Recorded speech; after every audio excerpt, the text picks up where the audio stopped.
நீங்கள் பார்த்துக் கொண்டிருப்பது உங்கள் விஜய்.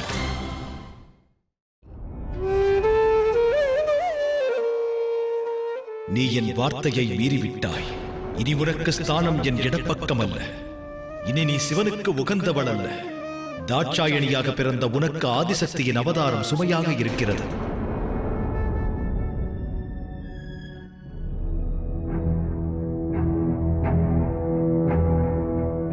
தேவி சதி வேதனையில் இருக்கிறார்கள். வேதனை சங்கடத்தின் அறிகுறியாகும். ஆறுதல் வார்த்தை கூறி விஷயத்தை எடுத்துரைக்க நல்ல சந்தர்ப்பம். நாராயண நாராயண.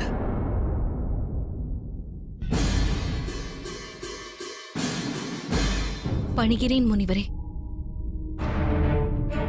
தம்மை பார்க்கும் பொழுது ஏதோ வேதனையில் வாடுவது போல் தெரிகிறதே.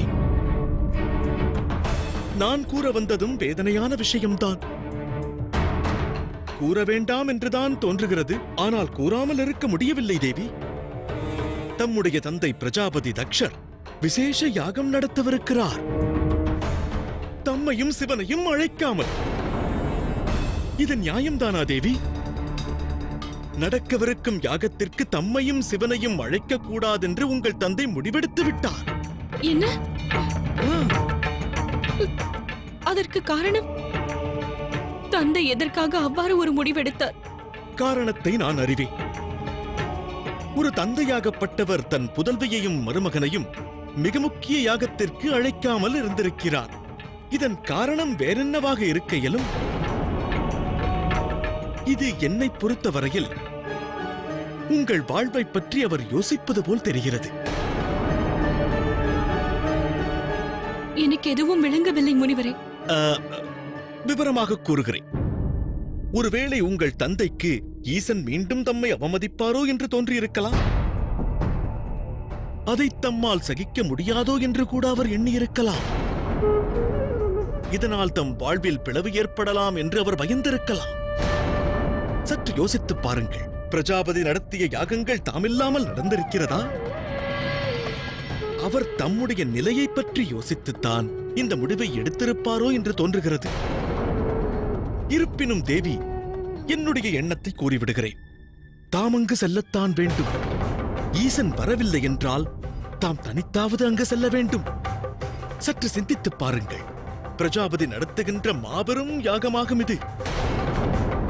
தாம் அங்கு சென்றால் தானே அது பூரணத்துவம் பெறும். அதை தம்முடைய தந்தையும் விரும்புவார். இதற்கு மேல் தம்முடைய விருப்பம். நான் விடைபெறுகிறேன். நாராயண நாராயண.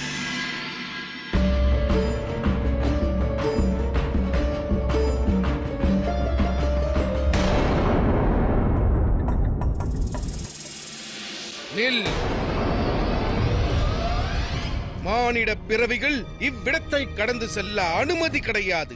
குரலை தாழ்த்தி பேச பழகிக்கொள். நான் சாதாரண மானிட பெண் அல்ல. நான் தக்ஷனின் புதல்வி விஜயா. நான் இங்கு வந்தது என் தங்கை சதியை காண்பதற்காக. தேவி தேவி வரவேண்டும் தேவி. நான் தம்மை அடையாளம் கண்டு கொண்டேன். தேவியை காண தாம் இங்கு வந்ததற்கு நாங்கள் பாக்கியம் செய்திருக்க வேண்டும். உங்கள் சிவகணங்கள் எனக்கு வழிவிட்டால் தானே நான் சதியை காண முடியும். ஆத்திரம் கொள்ளாதீர்கள் தேவி. தங்கள் கடமையைத்தான் இவர்கள் செய்தார்கள். மகாதேவரின் அனுமதியின்றி எந்த மானிட பிறவியும் கைலாயத்திற்குள் நுழைய அனுமதி கிடையாது. இந்த மயானத்தை தாண்டி அவர்களால் கடக்கவும் முடியாது. தாம் எங்கேயே காத்துக் கொண்டிருங்கள். நான் ஈசனின் அனுமதி பெற்று வருகிறேன்.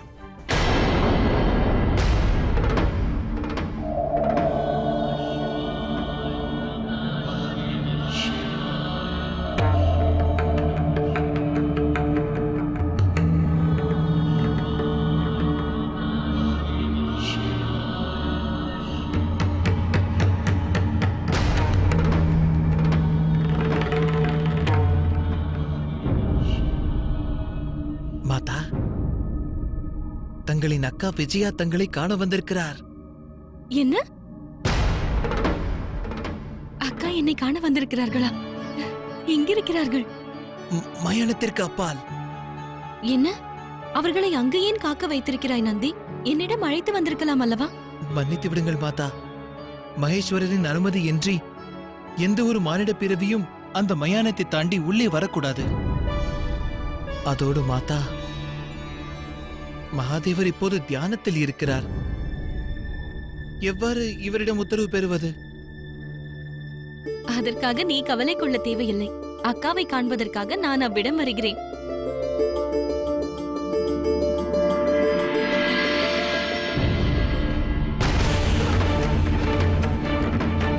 அக்கா, சதி,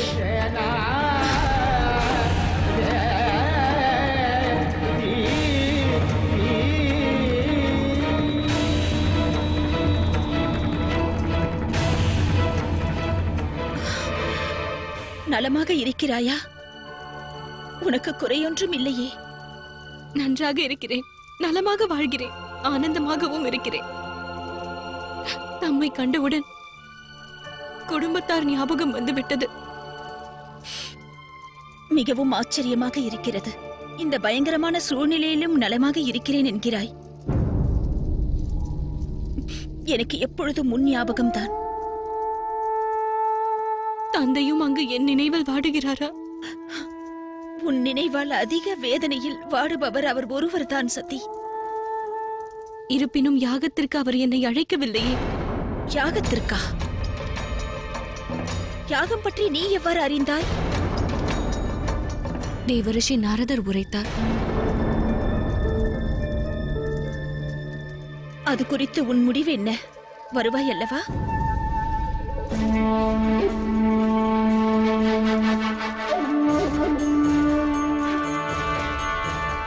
தந்தை உன்னை பற்றித்தான் எப்பொழுதும் வினவுவார். உன்னால் அவர் மிகவும் வேதனை அடைந்து விட்டார்.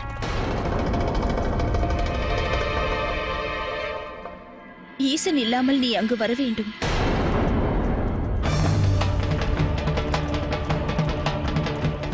நீ அங்கு தனியாக வந்தாலும் தந்தை உன்னை பார்த்து மிகவும் ஆனந்தம் அடைவார். இவ்விஷயத்திற்கு மகாதேவர் அனுமதிப்பாரா என்று தெரியவில்லை. சதி, அவர் உன் கணவர்தான். ஆனால் தாய் தந்தையர் இல்லத்திற்கு செல்ல கணவனின் அனுமதியை பெற அவசியமில்லை. பெண்ணின் வாழ்வில் கணவன் பிறகு வருபவன். ஆனால் வாழ்விடும் தொடக்கம் தாய் தந்தையரிடம் துவங்குகிறது.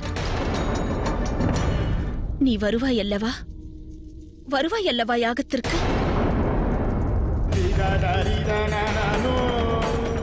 அவசியம் நீ வந்துதான் ஆக வேண்டும் சதி. சிவன் அனுமதி கிடைத்தாலும் சரி, கிடைக்காவிட்டாலும் சரி. நம் தந்தையின் வாழ்க்கையில் நடக்கும் கடைசி யாகம் இது. நம்முடைய தந்தைக்காக இதை கூட செய்ய மாட்டாயா? கூறு சதி, நீ வருவாய் அல்லவா?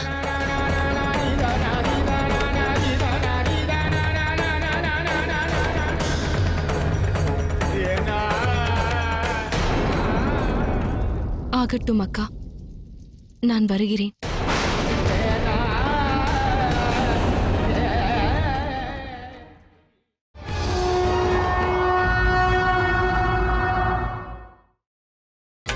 நீங்கள் பார்த்துக் கொண்டிருப்பது உங்கள் விஜய்.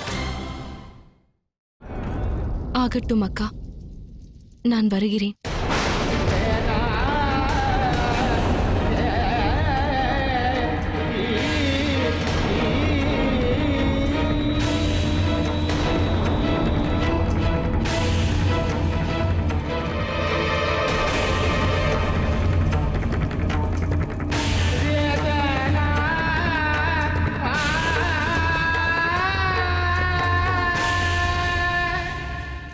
மிகவும் சந்தோஷமடைந்தேன். விவாகத்திற்கு பிறகும் குடும்பத்தின் மீது நீ கொண்டுள்ள மேலான அக்கறையை உன்னிடத்தில் காண்கின்றேன்.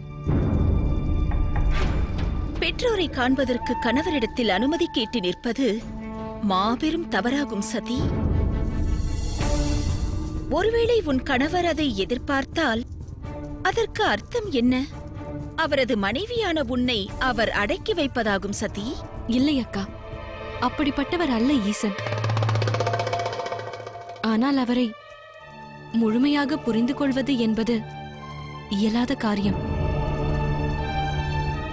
ஒன்றை மட்டும் நான் நன்கு அறிவேன். என்னிடத்தில் அவர் அதீத அன்பு வைத்துள்ளார். சற்று முன் தாங்கள் கூறியது போன்ற நடவடிக்கைகளை அவர் எப்பொழுதும் என்னிடத்தில் வெளிப்படுத்தியதில்லை. யாகத்திற்கு வருவதற்கு அவர் அனுமதியை பெற வேண்டும் என்று நான் தான் விரும்புகிறேன். ஆனால் அந்த யாகத்திற்கு செல்ல மகாதேவர் உன்னை அனுமதிக்க மாட்டார் என்று உனக்கு தெரியாதா? உன்னால் இந்த யாகத்திற்கு வர முடியாது சதி. நான் வருவேன். இதை என்னை சமாதானப்படுத்த கூறுகிறாயா?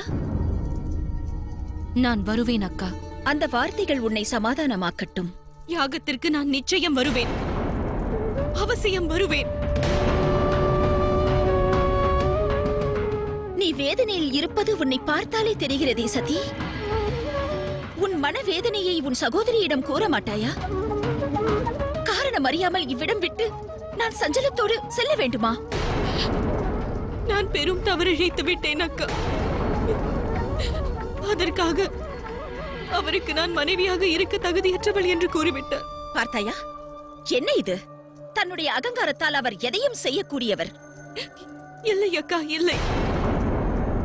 தவறிழைத்தவள் நான் தான். அவர் வார்த்தைகள் படி நான் தான் நடக்கவில்லை. ஆகையால் தான் இந்த தண்டனையை வழங்கி இருக்கிறார். தண்டனையின் பலனை நான் அனுபவித்துத்தான் ஆக வேண்டும். என் மனம் மிகவும் சஞ்சலம் அடைந்துள்ளது அக்கா. என் குடும்பத்தாரின் அன்பு, பாசம், அரவணைப்பிற்கும் ஏங்குகிறது மனம்.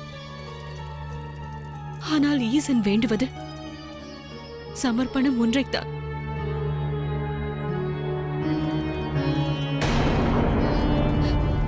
மகாதேவரை அறிவதற்கும் முழுமையாக அவரை நான் அடைவதற்கும் இவை அனைத்தையும் தியாகம் செய்துதான் ஆக வேண்டும் அக்கா. அதை முழுமையாக பெற வேண்டும் என்றால் நான் இந்த சரீரத்தையே தியாகம் செய்ய வேண்டும்.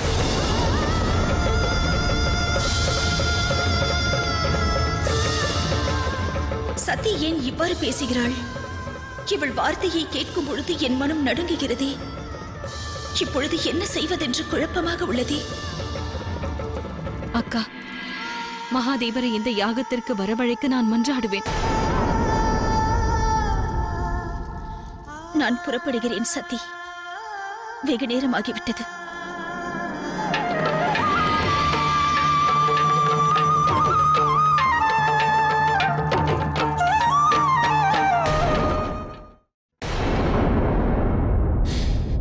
வேண்டாம் பிரபு, அவ்வாறு நடக்கவே கூடாது. அனர்த்தமாகிவிடும். அனைத்து கிரகங்களும் ஒன்றையே உணர்த்துகிறது, ஒன்றையே சுட்டிக்காட்டுகிறது. சதி இந்த யாகத்திற்கு வருகை தரக்கூடாது. இதற்கு அர்த்தம் என்ன? மீறி இங்கு சதி வந்தால் சதியோடு பிரஜாபதியும் அழிவார்.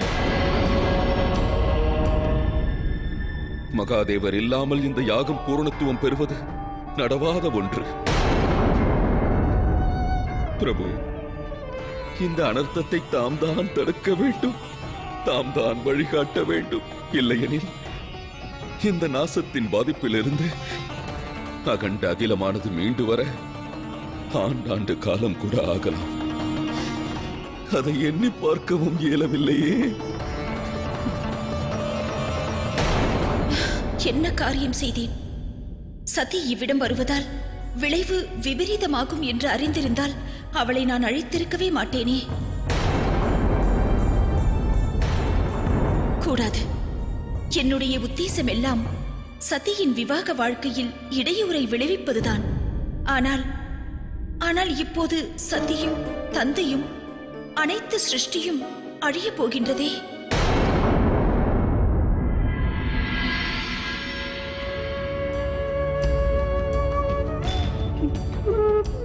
என் வேதனையை யாரிடம் என்று கூறுவேன்?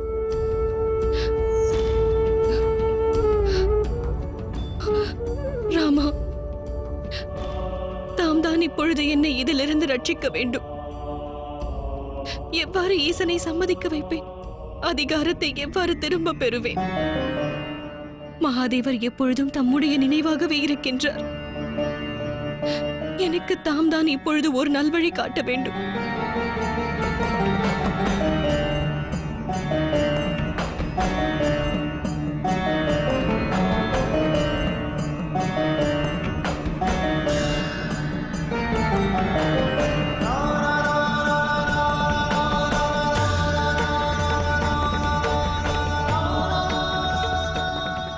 இழைத்த தவறை நான் உணர்ந்து விட்டேன்.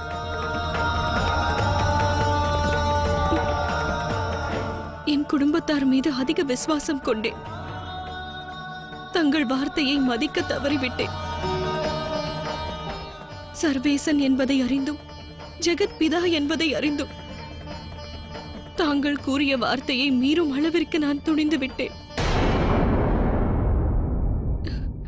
நான் தங்களுக்கு இல்லாளாக இருக்க உகந்தவள் அல்ல என்று தண்டனை வழங்கிவிட்டீர்கள்.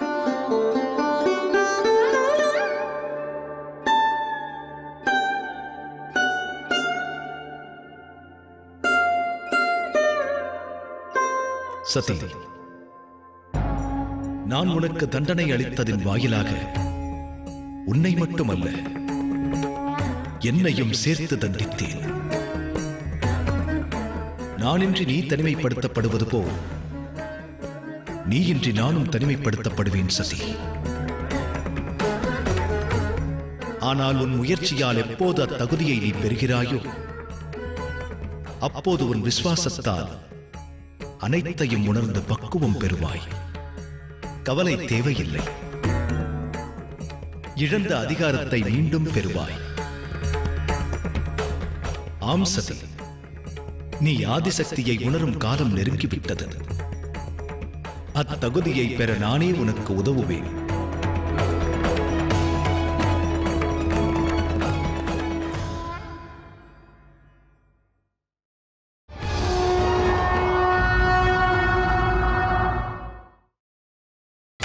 நீங்கள் பார்த்துக் கொண்டிருப்பது உங்கள் விஜய். நீ இப்படி இருப்பாய் என்று நான் கற்பனை கூட செய்யவில்லை விஜயா. நான் என்ன தவறு செய்து விட்டேன் தந்தையே? தயவு கூர்ந்து நான் கூறும் வார்த்தைகளை நீங்கள் புரிந்து கொள்ளுங்கள். நம்முடைய பிருகு முனிவர் ஜோதிட சாஸ்திரத்தில் தலை சிறந்தவர். அவருடைய கூற்றுப்படி ஆகாய கிரக நட்சத்திரங்களின் நிலையானது சர்வநாசத்தை குறிப்பது உண்மையானால் சர்வநாசம் அவசியம் ஏற்படும். இவ்வார்த்தைகளை கேட்டு பயம் கொள்ள வேண்டியதும் நடுங்க வேண்டியதும் நான் அல்ல, அகிலத்தின் சாதாரண மனிதர்கள் விஜயா. நான் சாதாரணமானவன் அல்ல, பிரம்மபுத்திரனாவே. இந்த அகிலத்தின் ரட்சகன் நான், பிரஜாபதி தக்ஷன். அந்த சிவனையே எதிர்க்கும் துணிவு எனக்குள் அடங்கியுள்ளது விஜயா. எதிர்ப்பதோடு மட்டுமல்ல, அவனை நான் வென்றும் காட்டுவேன். பிரபஞ்சத்தின் அனைத்து கிரகங்களும் பிரஜாபதியின் வார்த்தைகளுக்கு தலைவணங்கும். ஜடமாகி போவாய் என்று சந்திரனை நான் சபித்ததும் நிஜமாகியது. ஒன்றை மறந்துவிட்டீர்கள் தந்தையே. சந்திரனுக்கு தாம் அன்று வழங்கிய சாபத்திற்கு சர்வத்தை ஆளும் வல்லமை படைத்த ஈசன் முக்தி அளித்தார். விஜயா,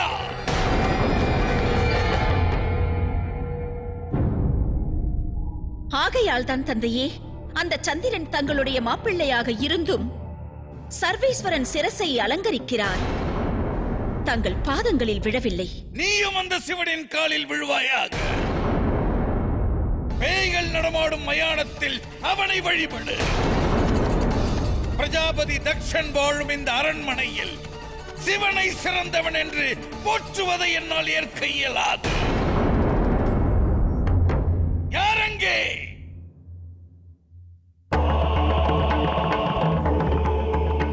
இந்த நீச்சமானவளை இந்த அரண்மனையை விட்டு விரட்டி அடியுங்கள்.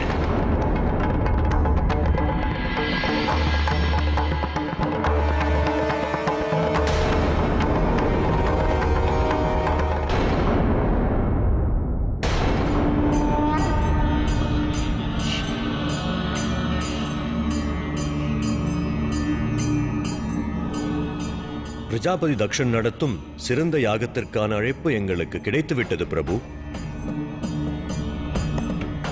ஆனால் தம்முடைய அனுமதி இல்லாமல் நாங்கள் அங்கு எவ்வாறு செல்வோம்?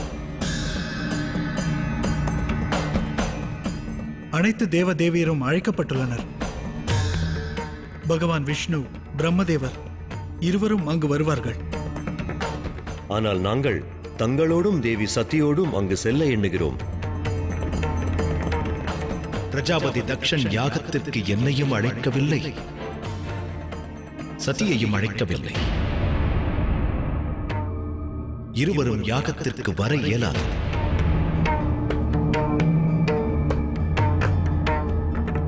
இது இறுதி முடிவானால் நாங்களும் செல்லப் போவதில்லை. இல்லை சந்திரா, தாம் அவசியம் செல்ல வேண்டும். அவர் அழைப்பை ஏற்று அவருக்கு மரியாதை தர வேண்டும்.